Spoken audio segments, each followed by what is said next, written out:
যে বিহারে আমরা দেখলাম যে আপনি তথ্য দিচ্ছেন টোটাল ভোটার হচ্ছে 7,42,00,000।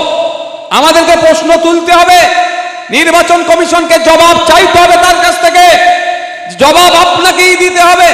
যতটুকু খবর পাচ্ছি আমরা, বিহারে 7,42,00,000 ভোটার, আর খোঁজে নিয়ে দেখছি বিহারে ভোট দিয়েছে, বিহারে ভোটের সংখ্যা 7,45,00,000। তো 3 লক্ষ কোথা থেকে আসলো? শুধু 3 লক্ষ বেশি নয়, আর একটা বড় চুরি হয়েছে এখানে। যে অভিযোগটা এসছে, বিহারে 100 জনের মধ্যে মানে টোটাল ভোটারের 66.67 66.67% ভোট ভুল হয়েছে, পড়েছে। তাহলে এখানে কি দেখা যাচ্ছে? 7,42,00,000 ভোটার ভোট দিয়েছে 7,45,00,000, আর ওরা তথ্য দিচ্ছে যে ভোট কাস্ট হয়েছে, পোল হয়েছে 66.67, মানে প্রায় 2.5 কোটি ভোটার এক্সট্রা ভোট দিয়েছে। তাহলে এই 2.5 কোটি ভোটার কোথা থেকে আসলো? কোন কবর থেকে উঠলো? কোন শ্মশান থেকে উঠলো? কোথা থেকে আসলো? এর জবাব কিন্তু আমরা কি করব? আমরা যেমন আমাদের ফর্ম ফিল আপ করে জমা দিচ্ছি, তার সাথে সাথে কেন্দ্রীয় যে নির্বাচন কমিশন আছে, ভারতের নির্বাচন কমিশন, তার কাছ থেকেও আমরা চাইব এর জবাব আপনাকে দিতে হবে। কারণ আপনাকে আমরা রেখেছি সংবিধানের আর্টিকেল 324 কে সামনে রেখে ভারতের নির্বাচন কমিশনের পাওয়ার, সেই পাওয়ারের তালে মিসইউজ হচ্ছে, পাওয়ারের ভুল ব্যবহার করা হচ্ছে। যেমন আপনাদের বলছি যে মাস্টারের যদি কোনো ভোটারের, মাস্টার কাকে বলছি? নির্বাচন কমিশনকে, না নির্বাচন কমিশন, আর ছাত্র ভোটার আমরা বলছি। মাস্টার কোশ্চেন পাঠিয়েছে, আমরা বাধ্য ছেলের মতো উত্তর দিলাম, তো যার উত্তর নেই এখানে উত্তর ছেড়ে দিলাম। কিন্তু মাস্টার যদি আমার উত্তরপত্র নিয়ে ছেড়কারি করে, মাস্টার যদি দু চোখে দেখে, রবিউলকে একটা চোখে দেখছে আর নৌসাদকে আলাদা চোখে দেখছে, রাইনুরকে একটা চোখে দেখছে আর তৌফিককে আলাদা চোখে দেখছে, তাহলে কি হবে? ছেড়ে কথা বলা হবে না, কারণ উত্তরপত্রের কপি আমার কাছে আছে। তখন তো আমি চ্যালেঞ্জে যাব যে আমিও সঠিক উত্তর দিয়েছি, রবিউলও সঠিক উত্তর দিয়েছে। 10-এ রবিউলকে আপনি 10 দিলেন, আর 10-এ আমাকে কেন 2 দিলেন? এর জন্য, বা 10-এ আপনি আমাকে খাতা কেটে দিলেন।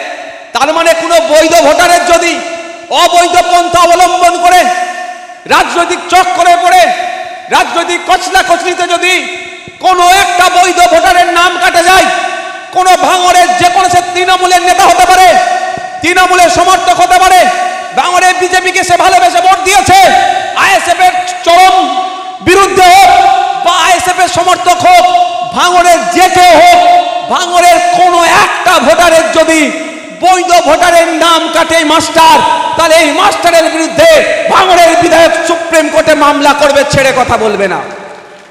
জানিয়ে যায় আপনাদের শ্রদ্ধেয় বড় ভাইজানের নাম কি?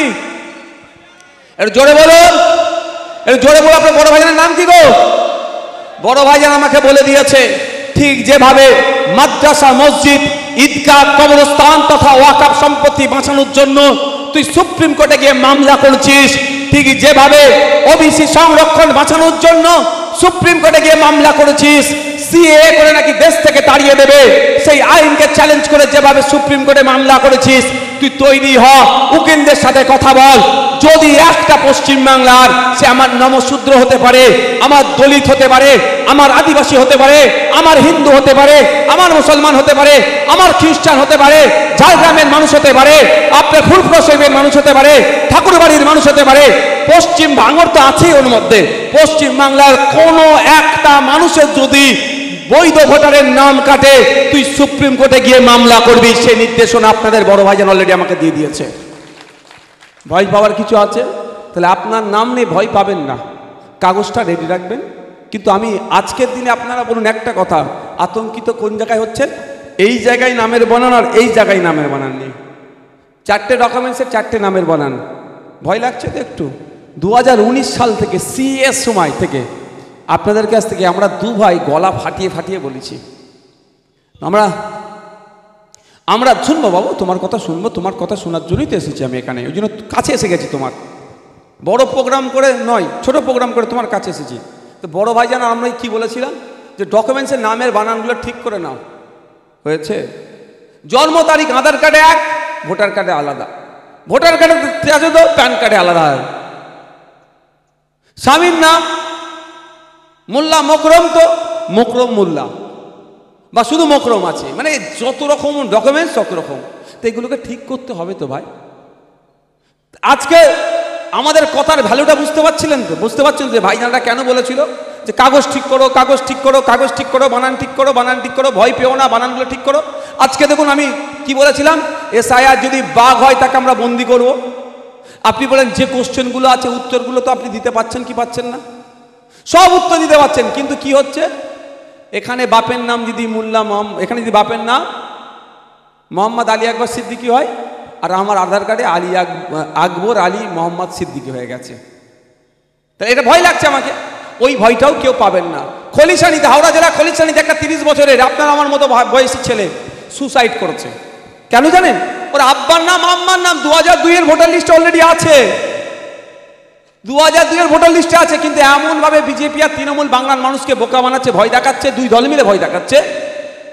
ওর একটু পদবিটা ভুল ছিল, সুসাইড করে নিয়েছে। কেন ভাই? লড়ে নিতে হবে তো। তাই আপনাদের বলবো 7 তারিখে খসড়া লিস্ট বার হবে। কিসের? ডিসেম্বরের 7 তারিখে। আমি ঘটনাচক্রে বললাম ইচ্ছাকৃতভাবে অনিচ্ছাকৃতভাবে খসড়া লিস্টে আসাদুলের নাম আসেনি। তো আসাদুল কি করবে? ঘাস মারা খেয়ে নেবে নাকি? তোমাদের তো ওইসব ফালতু জিনিস খায় আবার সব জায়গায়, একদম ওসব নোংরামি। আরে আসাদুলের বিধায়কের নাম কি? বলো আসাদুলের বিধায়কের নাম কি? তো আসাদুলের কাজ কি হবে? ওর বিধায়ক এরকম মঞ্চ করে বড় বড় কথা বলে গিয়েছে। তাহলে এত কথা বলছি যে আপনি এসে অনেক বড় বড় কথা বলেছিলেন যে আপনি বুঝে নেবেন, আমার নাম আসেনে, আপনি বুঝতে হবে। আর আমি কথা দিয়ে যাচ্ছি, আমি বুঝবো আসাদুলেরটা, আসাদুলকে চিন্তা করতে হবে না। আমি আপনারটা বুঝবো, আপনি আর আমি বিধায়ক, আপনি ভোট দিন আর না দিন, আপনি স্টেজে উঠে আমার চরম সমালোচনা করেন।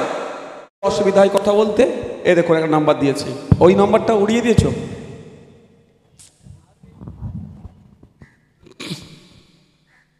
এই নাম্বারে আপনাদের লোকাল নেতৃত্বরা আছে,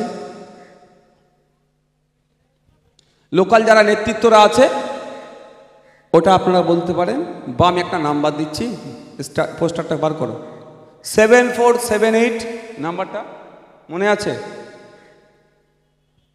পোস্টারটা বার করো তো, একটা নাম্বার লিখে রাখো তোমরা সবাই। বলো তো যে তোমাদের ভাঙড়ের দিন যে স্পেশাল যে নাম্বারটা ছেড়েছি, আমাকে বলো তো, একটু দেখে বলো, তারপর বলো 10 14 18, তাই তো? হ্যাঁ, আমি বলছি লিখে রাখুন, আপনারা লিখে রাখুন 7478101418, 7478101418। আপনাদের সবার ভালোবাসার বড় ভাইজান নির্দেশনাতে একটি স্পেশাল ভাঙড়ের নাম্বার ছাড়া হয়েছে।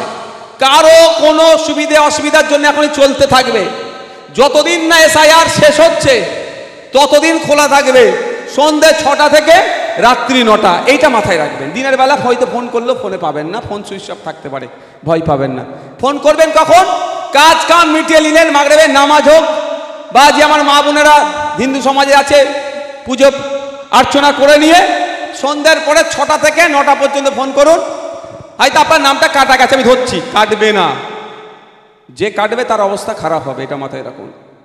ধরে নিলাম, ইচ্ছাকৃতভাবে অনিচ্ছাকৃতভাবে কিচ্ছু করার চিন্তা নেই। 7 তারিখে পাবলিশ হয়েছে, সন্ধ্যে 6টার পরে ফোন করুন ওই নাম্বারে, যে ভাঙড়ের আমি অপর নম্বর বুথ থেকে বলছি, আমি ফর্ম ফিল আপ করেছিলাম, আমার নাম কাটা গেছে।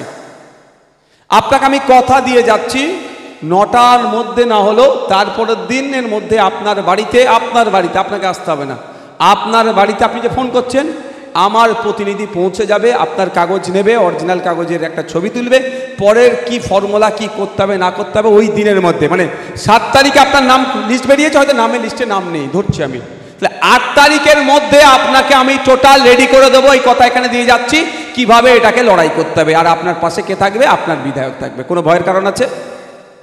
নাম আসেনি বলে গিয়ে ওর নামের বানান ছিল বলে, গলায় দড়ি ভুল ছিল বলে টাইটেল গলায় দড়ি দিয়ে ফেলেছে, ভুল কাজ করবেন না।